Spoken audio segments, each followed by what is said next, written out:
Там есть статья 4. И что и как мы будем делать, это уже наше дело.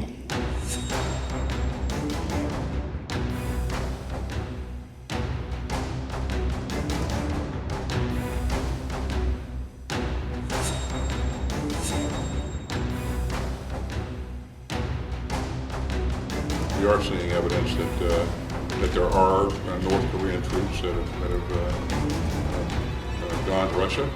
Soldiers traveled by ship from the Wonsan area in North Korea to Vladivostok, Russia.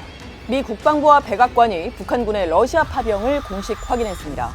미 백악관은 특히 북한군 3,000명이 러시아의 훈련소 3곳에서 기본 전투훈련을 받고 있다며 자신들이 파악한 상황에 대해 설명했는데 이는 같은 날 국정원이 국회 정보위원회에 보고한 규모와 같았습니다. 국정원은 북한이 현재까지 러시아에 병력 3,000여 명을 보냈고 오는 12월까지 만여 명에 이르는 병력을 파견할 것으로 예상했습니다. 또 북한이 전쟁 파병 사실을 숨기기 위해 파견된 군인 가족들을 집단 이주시킨 정황도 포착됐다고 국정원은 밝혔습니다. 선발 군인 가족들이 크게 오열한 나머지 얼굴이 많이 상했다는 등 이런 말까지 회자되고 있다고 합니다. 소셜미디어에는 북한군 파병과 관련된 것으로 추정되나 진위는 확인이 되지 않은 영상과 사진들이 속속 올라오고 있습니다. 러시아에 파병된 북한군으로 추정되는 인물들이 대화를 나누거나 북한군이 보급품을 전달받는 것으로 보이는 영상들이 공개되기도 했습니다. 한국 정부는 북한군에 즉각 철수를 요구하며 상황에 따라 우크라이나에 공격용 무기까지 지원할 수 있다고 경고했습니다. 우리 안보에 중대한 위협을 가하는 상황으로 전개될 가능성에 대비해 상응하는 조치들을 준비해 나갈 것입니다.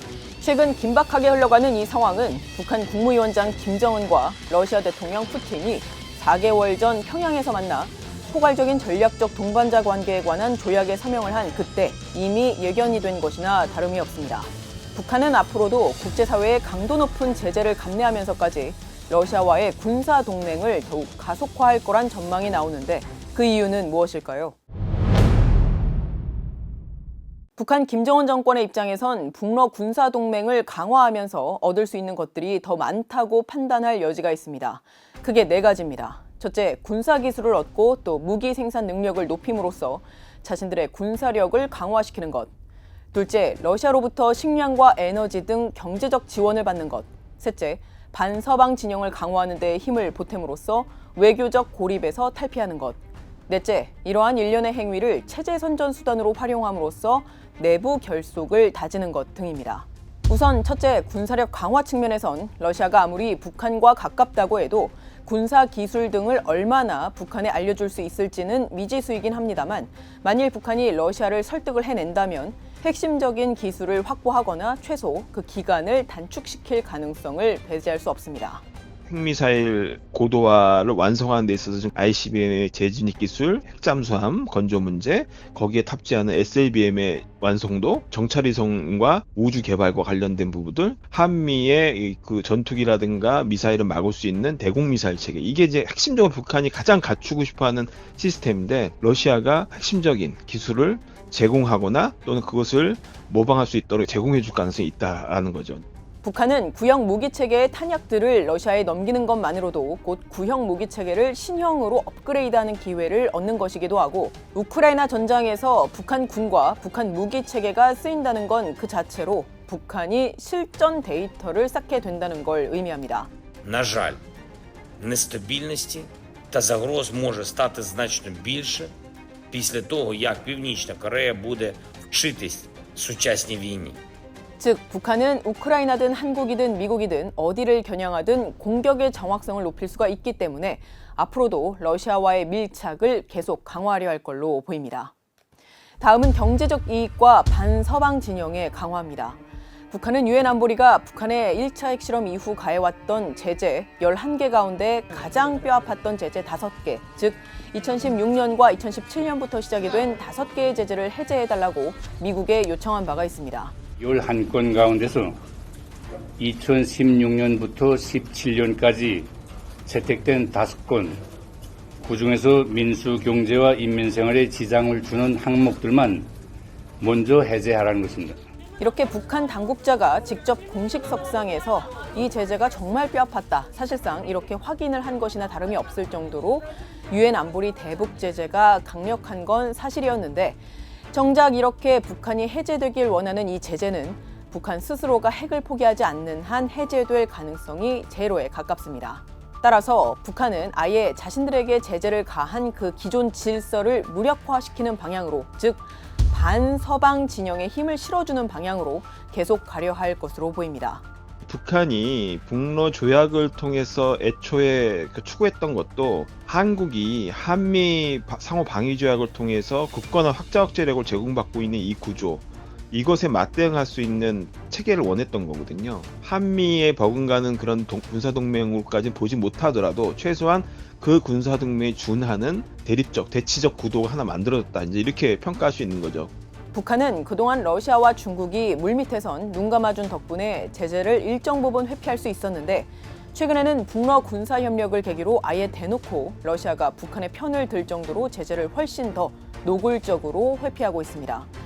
이는 즉 자신들을 올가맨 대북 제재를 풀 수는 없지만 그 제재 자체가 소용이 없어지도록, 즉 안 그래도 서방에서조차 그 한계점이 지적되기도 하는 유엔 안보리를 겨냥해서 계속해서 무력화해보려는 시도인 겁니다.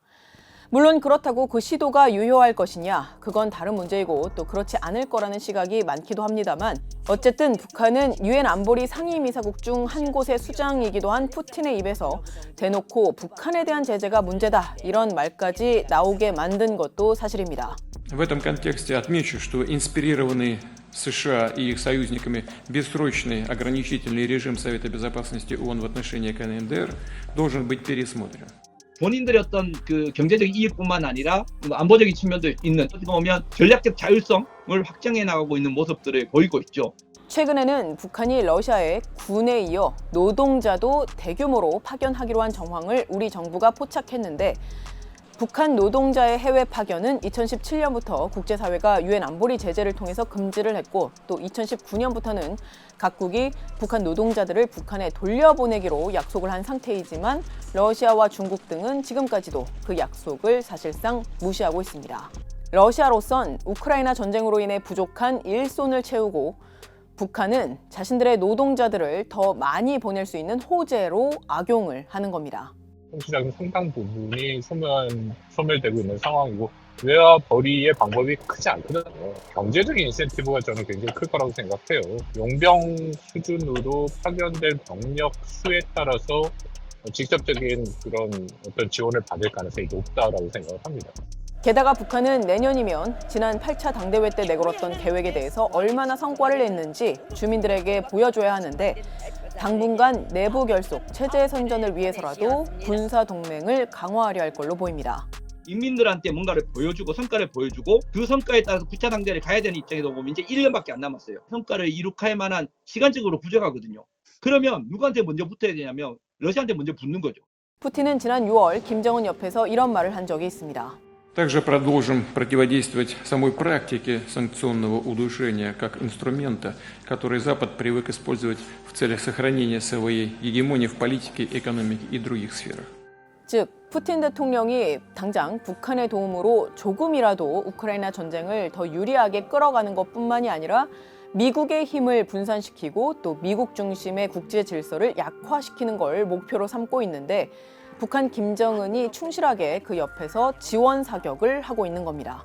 큰 세계 질서 자체를 흔들지 못하지만 자신의 전략적 지위를 제고하고 핵보유국으로서의 지위를 확보하고 또 다극체계화된 세계 질서에 편승하고 하는 이런. 그게 얼마나 유효할 것인가 이 부분에 대해선 부정적으로 보는 전문가들도 많습니다만 확실한 것은 기존 질서를 비웃는 북한과 러시아의 군사적 밀착은 단지 미국 등 서방뿐만이 아니라 우리에게도 위기 관리에 있어 더 실효적인 대응책 마련을 요구하고 있다는 사실입니다. 한반도에 뭔가 유사사태나 그런 분쟁이 발생했을 때 러시아의 파견 가능성이 굉장히 높게 되거든요. 그런 전례를 만드는 것이 가장 큰 이번에 북한이 노리는 것 중에 하나다라고 생각이 되고. 마이클 맥폴 전 주 러시아 미국 대사는 이런 말을 한 적이 있습니다. 과거 북한과 이란 관련 비확산 노력에 미국과 러시아가 협력을 한 바 있고 또 중국도 같은 입장이었지만 지금은 반대다. 이들 국가가 핵 비확산 노력에 전혀 협력을 하지 않는 지금이 새로운 세계이자 비극적인 세상이다. 이렇게 말했습니다. 그 어느 때보다도 전략적인 해법이 필요한 만큼 정부는 여러 진영을 망라한 전문가들의 제언을 바탕으로 장기적인 대응을 검토해 나갈 필요가 있겠습니다. 지금까지 득백이었습니다.